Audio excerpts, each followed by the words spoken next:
দেখে মনে হতে পারে এটা হয়তোবা মায়ামি অথবা ফ্লোরিডা অথবা নিউ ইয়র্কের কোনো একটা শহর অথবা পৃথিবীর অন্য কোনো প্রান্তে, হতে পারে সাংহাই।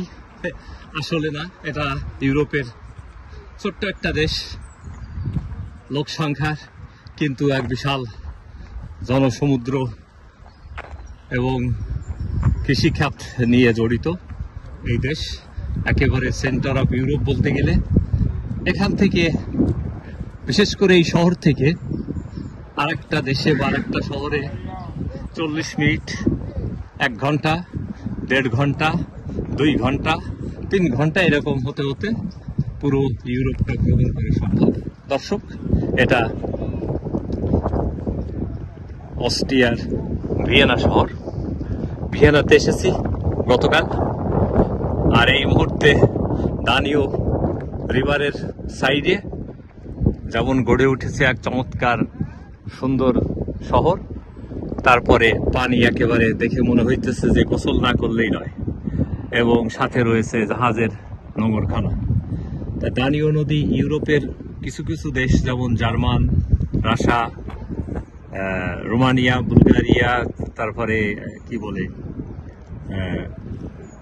হাঙ্গেরি, একই সাথে বয়ে চলেছে অস্ট্রিয়ার ভিয়েনা, জার্মানি দিয়ে চলে গেল যে মিশেছে বোধহয় রেইন রিভারের সাথে, সেই দানিউব রিভার। কারণ এই সমস্ত দেশের ভিতরে যেহেতু সাগরের কোনো কানেকশন নাই, সেক্ষেত্রে এই রিভারের ভূমিকা খুব বড়, মারাত্মক ভালো। এবং একই সাথে যানজটের বা এই যে জাহাজে চলাচলের সুযোগ রয়েছে, ব্যবসা বাণিজ্যের ব্যবস্থা রয়েছে, এক মনোমুগ্ধকর পরিবেশ। এই রিভার বেশ মারাত্মক, যেমন গভীর তেমন ঢেউ, একেবারে পদ্মা রিভারের মতো। যেহেতু দুই পাশে সুন্দর করে গড়ে উঠেছে এমনভাবে যে ভাঙাচোরার ভয় খুব কম, রিভারের সাইড দিয়ে সারাদিন হেঁটে যাওয়ার ব্যবস্থা রয়েছে, যেখানে খুশি সেখানে যাওয়ার এক চমৎকার পরিবেশ। আজকের এই রবিবার এখানে চলছে একটা conference, global conference of microbiologist. পৃথিবীর সমস্ত মাইক্রোবায়োলজিস্ট এখানে জমা হয়েছে, 10,000-এর বেশি, যারা স্পন্সর করছে ফার্মাসিউটিক্যাল ইন্ডাস্ট্রিগুলো, ফাইজার তার ভিতর অন্যতম। তা এখানে আলোচনা হচ্ছে গোটা বিশ্বের মাইক্রোবায়োলজিস্টদের কার্যকলাপ নিয়ে। বাংলাদেশ থেকেও কয়েকজন এসেছে অক্সফোর্ড থেকে। আমি মূলত আমার বন্ধু এখানে জয়েন করছে, তার সঙ্গেই দেখা হবে, দেখা অলরেডি হয়েছে।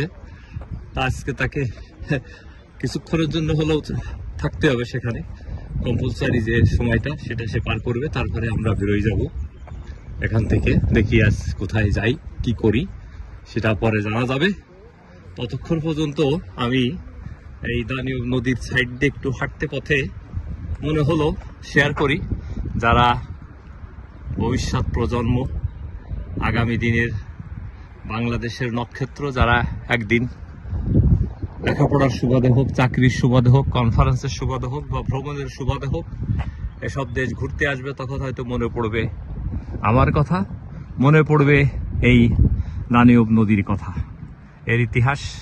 এ নিয়ে বোধহয় কয়েক বছর আগে লিখেছিলাম আমি, যখন ভ্রমণ করতেছিলাম সম্ভবত হাঙ্গেরি, বুদাপেস্ট সিটি ট্যুরে আমি এই নদীর সম্বন্ধে বর্ণনা করেছি। ততক্ষণ পর্যন্ত ভালো থাকুন যে যেখানে।